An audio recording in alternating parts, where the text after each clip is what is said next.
नमस्कार विद्यार्थी मित्रांनो, तुम्हा सर्वांचं स्वागत आहे। आज तुम्हाला माहित असेल आज 5 जून आहे। 5 जून काय जागतिक पर्यावरण दिन, बरोबर आहे। याबद्दल आपण थोडक्यात एक सिंपल माहिती समजून घेणार आहोत। थोडीशी फॅक्च्युअल माहिती आहे तुमच्या अंडरस्टँडिंगसाठी। या स्लाइड्समध्ये खूप सगळा डेटा दिला आहे, तो सगळा लक्षात ठेवायची गरज नाही, फक्त तुमच्या माहितीसाठी की जागतिक पर्यावरण दिनाचं बॅकग्राऊंड काय आहे, थीम काय आहे आपण समजून घ्या। सो आज जागतिक पर्यावरण दिन 5 जून 2020। या वर्षीच्या जागतिक पर्यावरण दिनाची थीम आहे बायोडायव्हर्सिटी। बायोडायव्हर्सिटी म्हणजे काय, जैवविविधता। आपण काय ते समजून घेऊया। सो सगळ्यात महत्त्वाची गोष्ट हिस्ट्री काय आहे, तर जागतिक पर्यावरण दिन वर्ल्ड एन्व्हायरमेंट डे साजरा केला जावा या प्रकारचं प्रपोजल सगळ्यात अगोदर 1972 साली युनायटेड नेशन्स जनरल असेंब्ली म्हणजे संयुक्त राष्ट्राच्या आमसभेमध्ये मांडण्यात आलं। संयुक्त राष्ट्राच्या आमसभेचं स्वीडनची राजधानी जी आहे स्टॉकहोम, या स्टॉकहोममध्ये एक कॉन्फरन्स सुरू होती। त्या कॉन्फरन्सचं नाव होतं कॉन्फरन्स ऑन ह्युमन एन्व्हायरमेंट। लक्षात ठेवा, सगळ्या गोष्टी मी स्ट्रक्चर्ड पद्धतीने सांगतो, लक्षात ठेवा। 1972ला संयुक्त राष्ट्रसंघाच्या आमसभेची मीटिंग सुरू होती। या मीटिंगमध्ये एक प्रपोजल मांडण्यात आले की आपण जागतिक पर्यावरण दिन साजरा करायला हवा। ही मीटिंग स्वीडनची राजधानी स्टॉकहोम या ठिकाणी सुरू होती आणि या मीटिंगचं नाव होतं कॉन्फरन्स ऑन ह्युमन एन्व्हायरमेंट। तर या ठिकाणी या प्रकारचा जागतिक पर्यावरण दिन साजरा करण्याचं प्रपोजल मांडण्यात आलं व त्याच्यानंतर 1972ला 5 जून या दिवशी वर्ल्ड एन्व्हायरमेंट डे हा पहिल्यांदा ठरविण्यात आला की इथून पुढे 5 जून हा वर्ल्ड एन्व्हायरमेंट डे म्हणून साजरा करण्यात येईल।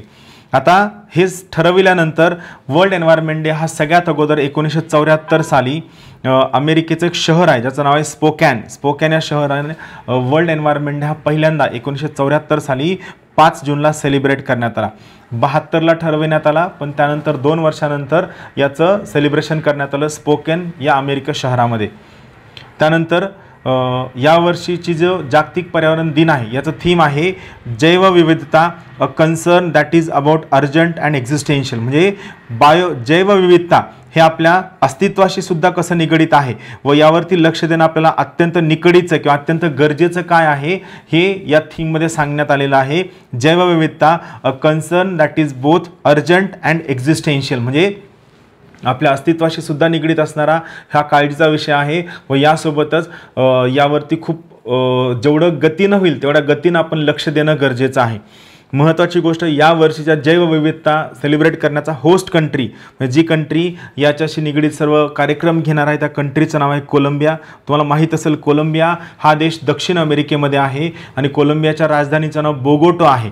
सो या वर्षीचा जागतिक पर्यावरण दिन हा Colombia as a host country असेल व कोलंबिया ही जर्मनीच्या कोलॅबोरेशनमध्ये जागतिक पर्यावरण दिन साजरा करेल।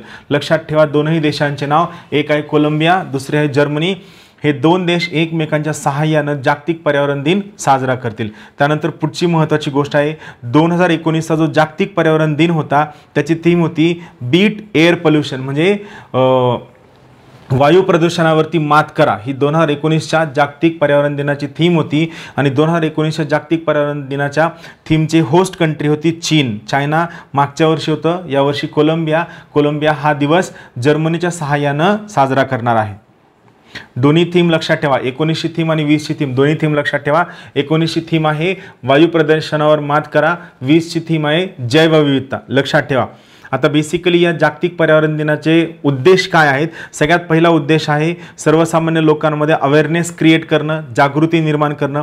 त्यानंतर हे जे सर्वसामान्य लोक आहेत यांना उद्युक्त करणं की त्यांनी ॲक्टिवली व कलेक्टिवली सामूहिकरित्या पर्यावरणाचं संरक्षण करणं, त्याचं रक्षण करणं, संवर्धन करणं व त्याची कशी वाढीस लागू शकते यासाठी प्रयत्न करणं। यासाठी वेगवेगळ्या सोसायटीमधील वेगवेगळ्या घटकातील सर्वसामान्य लोकांना उद्युक्त करणं की जेणेकरून ते या सामूहिक कार्यक्रमामध्ये सहभागी होतील व सोबतच सर्व लोकांना यासाठी एनकरेज करणं की त्यांनी स्वतःच्या बाजूला असणारे जे पर्यावरण आहे, जे वातावरण आहे, या वातावरणाचं संरक्षण करणं, त्याची काळजी घेणं व त्यावरती असणाऱ्या महत्त्वाच्या गोष्टींचं लक्ष देणं हे या पर्यावरणीय दिनाचं महत्त्वाचं उद्दिष्ट आहे।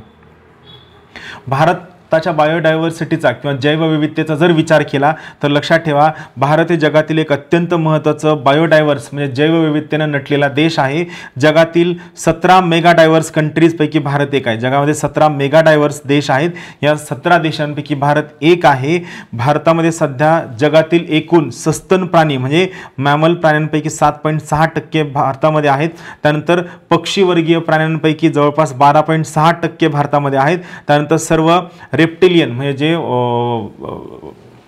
पालवर्गीय प्राणी आहेत त्यापैकी 6.2% भारतामध्ये आहेत. उभयचर प्राण्यांपैकी 4.4% भारतामध्ये आहेत. तर फिश वर्गापैकी जवळपास 11.7% प्राणी हे भारतामध्ये आहेत.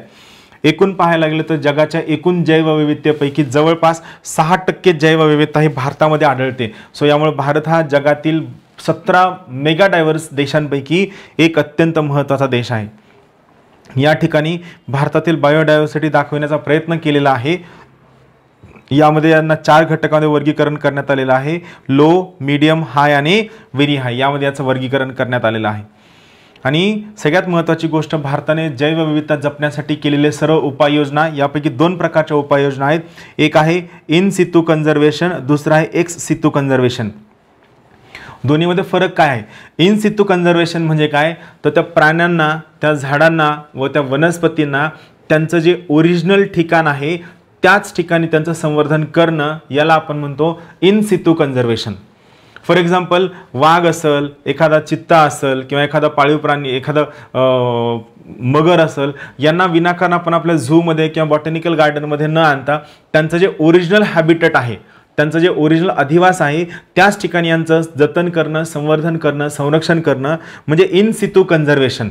याचे एक्झाम्पल आहेत राष्ट्रीय उद्यानं आहेत, त्यानंतर अभयारण्य, बायोस्फिअर रिझर्व, त्यानंतर राखीव वनं, संरक्षित वनं, project tiger, project elephant, project snow leopard आणि बाकीचे इतर प्रकल्प आहेत. दुसरा एक्स सितू कन्झर्वेशन म्हणजे एखाद्या महत्त्वाच्या प्राण्याचं जर हॅबिटेट किंवा त्याचा अधिवास, राहण्याचं ठिकाण जर नष्ट झालं असेल तर त्यांना त्या ठिकाणावरनं उचलून आणून त्यांना दुसऱ्या एखाद्या प्रोटेक्टेड फॅसिलिटीमध्ये त्यांना जपणं, त्यांचे संवर्धन करणं, त्यांचं प्रजनन वाढविणं याला आपण एक्स सितू कन्झर्वेशन असं म्हणतो. याचा बेस्ट एक्झाम्पल आहे झूलॉजिकल पार्क, त्यानंतर दुसरा आहे बॉटॅनिकल गार्डन, तिसरा आहे सीड बँक. हे एक्स सितू कन्झर्वेशन झाले. दोन्हीचे फरक लक्षात ठेवा. इन सितू कन्झर्वेशन त्या प्राण्यांना त्यांच्या ओरिजिनल ठिकाणावरतीच त्यांचं संवर्धन करणं म्हणजे इन सितू कन्झर्वेशन, व एक्स सितू कन्झर्वेशन त्यांना प्रोटेक्टेड फॅसिलिटीमध्ये नेऊन त्यांचं संरक्षण करणं म्हणजे ex situ conservation. Thank you very much.